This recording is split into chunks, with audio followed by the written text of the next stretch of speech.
मेरे आज की कहानी का शीर्षक है बूढ़ा मजबूर बाप। एक सच्ची कहानी। एक गांव में रामू नाम का एक आदमी रहता था जो बहुत बूढ़ा हो चुका था। उम्र अधिक हो जाने की वजह से उसे कम दिखाई देता था और बहुत कमजोर भी हो गया था।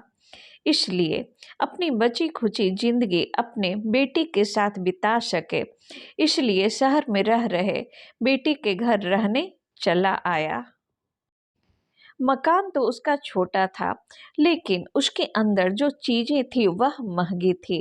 उस मकान में उसका बेटा अपनी पत्नी और दो बच्चों के साथ रहता था, जो 6 और 8 वर्ष का था। यह छोटा सा परिवार साथ मिलकर रहता था। बूढ़े पिता के आने से उनके परिवार का एक सदस्य और बढ़ गया।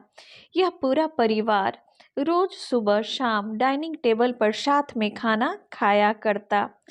कमजोरी की वजह से बूढ़े पिताजी से खाने पीने की चीजें कुछ ना कुछ जरूर गिर जाती है और कई बार कांच के बर्तन भी टूट जाया करते थे।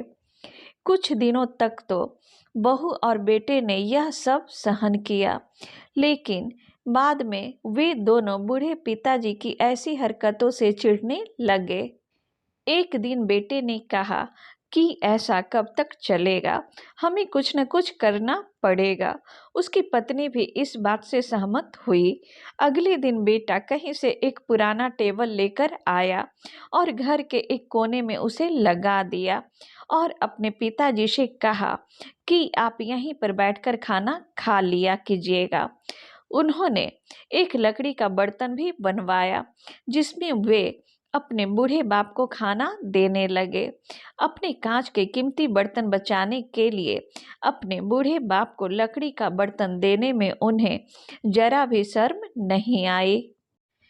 अब खाने का समय जब जब होता तो बूढ़ा बाप एक कोने में बैठकर खाता और बाकी सभी लोग डाइनिंग टेबल पर खाना खाया करता। डाइनिंग टेबल पर बैठे बैठे दोनों पति पत्नी कभी कभी अपने बूढ़े बाप की तरफ देख लिया करते। बूढ़े बाप की आंखों में उन्हें आंसू भी नजर आते, मगर उन पर इसका कोई असर ही नहीं होता। बूढ़े का तो दोनों पोता भी यह नज़ारा हमेशा देखता।